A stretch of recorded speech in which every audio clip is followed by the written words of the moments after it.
사도행전 15장 1절부터 11절까지 말씀을 함께 보겠습니다. 말씀을 봉독해 드리겠습니다. 어떤 사람들이 유대로부터 내려와서 형제들을 가르치되 너희가 모세의 법대로 할례를 받지 아니하면 능히 구원을 받지 못하리라 하니 바울 및 바나바와 그들 사이에 적지 아니한 다툼과 변론이 일어난지라. 형제들이 이 문제에 대하여 바울과 바나바와 및 그 중에 몇 사람을 예루살렘에 있는 사도와 장로들에게 보내기로 작정하니라. 그들이 교회의 전성을 받고 베니게와 사마리아로 다니며 이방인들이 주께 돌아온 일을 말하여 형제들을 다 크게 기쁘게 하더라. 예루살렘에 이르러 교회와 사도와 장로들에게 영접을 받고 하나님이 자기들과 함께 계셔 행하신 모든 일을 말하며 바리새파 중에 어떤 믿는 사람들이 일어나 말하되 이방인에게 할례를 행하고 모세의 율법을 지키라 명하는 것이 마땅하다 하니라. 사도와 장로들이 이 일을 의논하러 모여 많은 변론이 있은 후에 베드로가 일어나 말하되 형제들아 너희도 알거니와 하나님이 이방인들로 내 입에서 복음의 말씀을 들어 믿게 하시려고 오래전부터 너희 가운데서 나를 택하시고 또 마음을 아시는 하나님이 우리에게와 같이 그들에게도 성령을 주어 증언하시고 믿음으로 그들의 마음을 깨끗이 하사 그들이나 우리가 차별하지 아니하셨느니라. 그런데 지금 너희가 어찌하여 하나님을 시험하여 우리 조상과 우리도 능히 매지 못하던 멍에를 제자들의 목에 두려 하느냐. 그러나 우리는 그들이 우리와 동일하게 주 예수의 은혜로 구원받는 줄을 믿노라 하니라. 아멘. 사도 바울과 바나바가 1차 선교 여행을 다녀왔습니다. 큰 하나님의 은혜를 경험하게 되지요. 수없이 많은 영혼들이 주께로 돌아온 것을 경험하게 됩니다. 그래서 그들을 파송했던 수리아 안디옥에 들어와서 선교 나갔던 모든 일들을 보고하는 장면이 14장 끝부분에 나오지요. 27절에 보면 그들이 이르러 교회를 모아 하나님이 함께 행하신 모든 일과 이방인들에게 믿음의 문을 여신 것을 보고하고 제자들과 함께 오래 있으니라 하면서 수리아 안디옥에 있었던 그 안디옥 교회에서 선교 보고를 끝낸 다음입니다. 실제로 사도 바울은 1차 선교 여행 때 이방인에게 복음을 전하기 위해서 나갔다라는 것보다 선교 여행을 했던 1차 선교 여행을 보면 도시에 도착하자마자 사도 바울이 찾았던 곳은 회당이라는 곳입니다. 회당은 디아스포라로 흩어졌던 유대인들이 모이는 곳이 회당입니다. 사도 바울이 회당을 특별히 찾은 이유가 있겠지요. 선교 전략이기도 하겠습니다. 하지만 사도 바울 마음 가운데는 회당을 먼저 찾았다는 것은 흩어져 있는 유대인들에게 복음을 전하기 원하는 마음이 있었다라는 것을 알 수 있습니다. 그런데 그 복음을 받아들이는 유대인도 있는 반면에 오히려 복음을 거부하고 오히려 사도 바울을 또 바나바를 대적하고 복음을 거부하는 많은 유대인들 때문에 쫓겨다니는 일들을 사도 바울은 많이 경험을 합니다.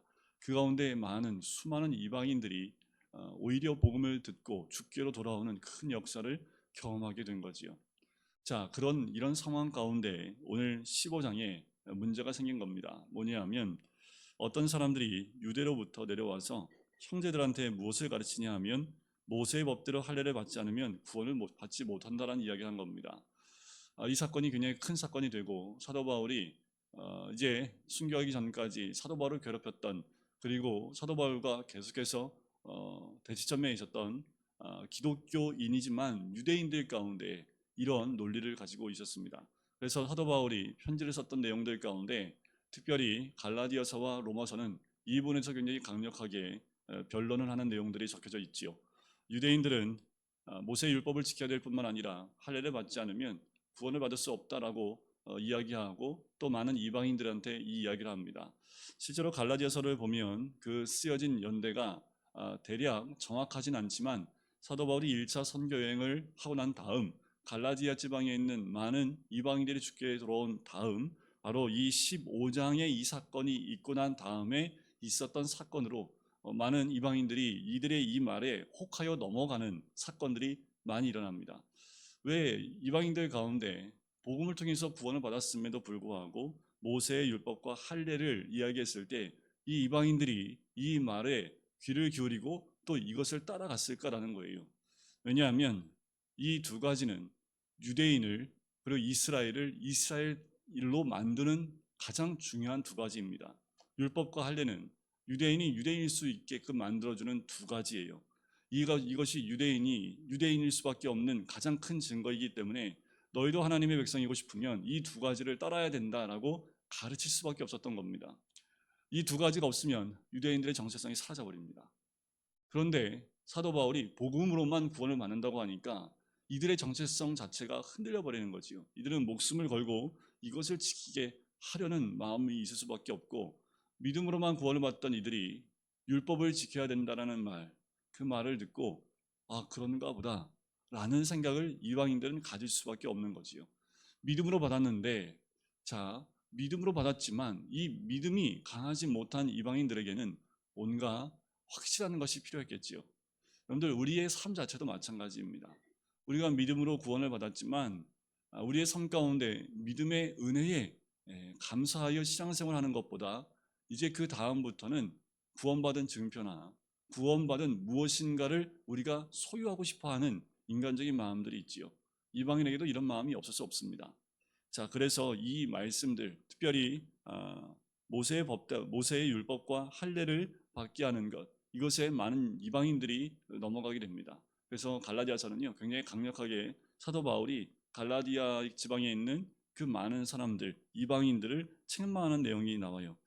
바울과 바나바가 그들과 대적하여 다툼과 변론이 일어납니다. 그렇지 않다라는 거지요. 구원은 오직 십자가의 은혜, 예수 그리스도의 은혜, 복음으로만 된다라는 것을 사도 바울은 정확하게 이야기합니다. 사도 바울도 유대인이었던 사도 바울은 말씀을 정확히 알았고, 또 예수님이 왜 이 땅에 오셨는지, 또 예수님은 하나님의 아들이고 메시아임에도 불구하고 십자가에 달려 죽으신 이유가 무엇인지 이것을 정확히 알았던 사람입니다. 그러니 우리가 이 할례나 율법으로 구원을 받을 것 같으면 메시아가 이 땅에 왜 오겠냐라는 거예요. 오실 필요가 없지요. 그런데 왜 예수님이 이 땅에 오셔야 되느냐는 거지요. 율법과 할례로는 구원을 받을 수 없다라는 결론을 사도 바울은 내렸기 때문에 그렇습니다. 실제로 사도 바울은 이 부분을 정확하게 찝어서 얘기했고, 이 부분에 대해서 다툼과 변론이 일어날 수밖에 없습니다. 갈라디아서도 나오고 로마서도 나오지만 아브라함이 처음으로 믿어 의롭게 되었다라는 말씀은 창세기 15장에 나오지요. 할례는 창세기 17장에 가서 할례를 받습니다. 그리고 모세의 율법은 출애굽기에 가야지 하나님으로부터 그 율법을 받게 되지요. 그럼 믿음으로 의롭게 된 것은 이미 율법과 할례 이전에 아브라함이 그 믿음으로 의롭게 됐다라는 것을 말씀을 통해서 사도 바울은 이야기합니다. 이것을 판결받기 위해서 바울과 바나바와 함께 예루살렘으로 돌아와요. 왜 그랬을까요? 또 하나 사도 바울에게 시비가 되는 게 뭐냐면 사도 바울의 사도성이었습니다. 이들이 인정하는 사도는 12명 외에는 없습니다. 예수님의 생전에 예수님과 함께 다녔던, 그리고 그 명령에 순종했던 12명의 외의 사도들은 인정하지 않았는데, 어떻게 네가 사도가 될 수 있느냐? 이게 왜 중요하냐 하면 사도 바울의 사도성을 부인하게 되면 사도 바울이 전하는 복음도 부인되어지기 때문에 그렇습니다. 그 문제가 있는 거예요. 지금 여기서도 바울의 사도성을 인정했다면 굳이 예루살렘을 갈 필요가 없지요. 그런데 이 유대인들은 이 바울의 사도성을 인정하지 않기 때문에 내 말을 믿을 수 없다. 그래서 사도들에게 가서, 장로들에게 가서 무엇이 옳은가 한번 판단해 보자 라고 하는 거지. 이들이 예루살렘으로 돌아옵니다. 예루살렘에 함께 와서 교회와 사도와 장로들과 함께 영접을 받고 그들과 이야기를 해요. 특별히 5절에 보면 바리새파 중에 어떤 믿는 사람들이 일어나서 이야기하지요. 이방인에게도 할례를 행하고 모세의 율법을 명하는 것이 마땅하다라는 거예요. 이 말 때문에 변론이 이제 일어났고, 사도들이 듣고 난 다음에 많은 변론이 있은 후에 7절에 베드로가 일어나서 얘기합니다. 사도행전 10장에서 고넬료를 만날 때 베드로가 환상을 보았던 거 우리가 기억을 하지요. 그리고 고넬료 그 가정에 말씀을 듣는 와중에 성령이 임했던 사건을 베드로는 직접 경험을 했습니다. 그래요. 이것 때문에 하나님이 베드로를 경험케 하신 거지요. 만약에 베드로가 그런 경험하지 않았다면 이런 변론에서 믿음으로 의롭게 된다는 것, 그리고 하나님의 은혜로 구원받는다는 것을 증명해내지 못했을 겁니다. 그런데 베드로가 경험하고 난 다음에 그 부분을 다시 한번 얘기합니다. 하나님은 마음을 아시고 하나님이 우리에게서와 같이 그 이방인에게도 성령을 주어 증언하셨다라는 거지요. 그리고 믿음으로 그들이 마음이 깨끗하게 되었다라는 겁니다. 다른 것이 아니라는 거예요. 믿음으로 되었다라는 거지요. 그것을 정확하게 이야기합니다. 그러니 10절에 보면 지금 너희가 어찌하여 하나님을 시험하여 우리 조상과 우리도 능히 매지 못하던 멍에를 제자들의 목에 두려느냐라는 거예요. 왜 어찌해서 우리도 감당치 못할 멍에를 그들에게 또 씌우느냐라고 이야기하는 거예요. 여러분들, 믿음으로 구원받은 우리들, 무엇을 해야지만 구원받는 게 아니기 때문에 우리가 행함으로 무엇인가 굴레를 만들어 믿음의 삶 가운데 씌우면 안 된다는 거지요. 11절에 보면, 그러나 우리는 그들이 우리와 동일하게 주 예수의 은혜로 구원을 받는 줄을 믿노라. 딱 결론을 냅니다. 이것이 사도 바울이 내리고 싶은 결론이었죠. 뭐예요? 주 예수의 은혜로 구원을 받는 것. 이것이 결론입니다. 자, 이 모든 얘기가 끝나고 난 다음에 야고보가 이제 이야기합니다. 이때 이 야고보는 12장의 순교한 야고보가 아니라 예수님의 동생 야고보를 의미합니다. 이때 이 야고보가 예루살렘 교회의 대표격을 하는 사람이었습니다. 야고보가 다 듣고 난 다음에, 그리고 바울과 바나바가 1차 선교 여행 때 어떻게 해서 이방인들이 주께로 돌아왔고 또 많은 표적과 기사로 그들에게 행해졌는지를 다 보고를 합니다. 다 듣고 난 다음에 야고보가 일어나서 이방인 중에서 자기 이름을 위하여 백성을 취하시려고 그들을 돌보신 것을 시므온이 말하였으니라는 거지요. 시므온은 14절에 나오는 그 시므온은 베드로를 의미합니다. 그러면서 야고보가 이 아모스 9장 11절과 12절을 가지고 나오는 것인데 16절과 17절 말씀입니다. 16절 17절 보면 아모스 9장 11절과 12절 말씀을 인용하는데, 이 후에 내가 돌아와서 다윗의 무너진 장막을 다시 지으며 또 그 허물어진 것을 다시 지어 일으키리 17절이 중요한데, 이는 그 남은 사람들과 내 이름으로 일컬음을 받는 모든 이방인들로 주를 찾게 하려 합니다. 이 말씀을 하나님이 이루셨다라는 거예요. 그래, 구약에 이미 아모스를 통해서 이미 예언된 말씀이 지금 이루어지고 있는 것이다라고 이야기하니, 유대인들이, 예수를 믿는 유대인들이 더 이상 할례로만, 더 이상 율법으로만 구원을 받는다라고 말할 수 없는 거예요. 지금 일어난 이 일들이 이미 구약에 예언되어진 말씀이 이루어지고 있는 것이다 라고 얘기하는 거지요. 그래서 야고보가 결론을 내리는 부분이 19절과 20절에 나오는 거예요. 그러므로 내 의견에는 이방인 중에서 하나님께로 돌아오는 자들을 괴롭게 하지 말자라는 거지요. 우리가 평생 태어나서 율법과 할례를 지키고 행했던 모든 것, 이런 것들로 지금 이제 믿음으로 주께로 돌아온 하나님 백성 된 이방인들을 괴롭게 하지 말자라는 거예요. 단 20절, 네 가지만 금하게 하자라는 거지요. 우상의 더러운 것과 음행과 목매어 죽인 것과 피를 멀리하라. 이것을 편지하는 것이 옳다라는 거지요. 이것이 아주 기본적인 건데, 21절에 모세를 전하는 자가 있어 안식일마다 회당에서 그 글을 읽음이라. 자, 이 편지를 보내면서 이제 회당에서 이야기를 나눌 때 지금 이 편지들을 나눠서 읽게 하자라고 하는 거지요. 자, 이 네 가지는 이방인들 가운데 있었던 우상을 섬기는 가장 기본적인 네 가지입니다. 피를 먹지 말라는 것, 피를 멀리하라는 것. 피는 생명이 있지요. 그것은 창세기부터 주어진 말씀이기 때문에 피를 멀리하라, 당연하겠지요. 목매어 죽이는 것, 이것도 너희가 멀리해야 한다. 생명에 대한 부분이지요. 음행, 하나님이 제일 싫어하는 그 음행입니다. 음행을 하지 말라라는 거지요. 그리고 우상의 더러운 것은 우상에게 바쳤던 제물이나 음식을 의미합니다.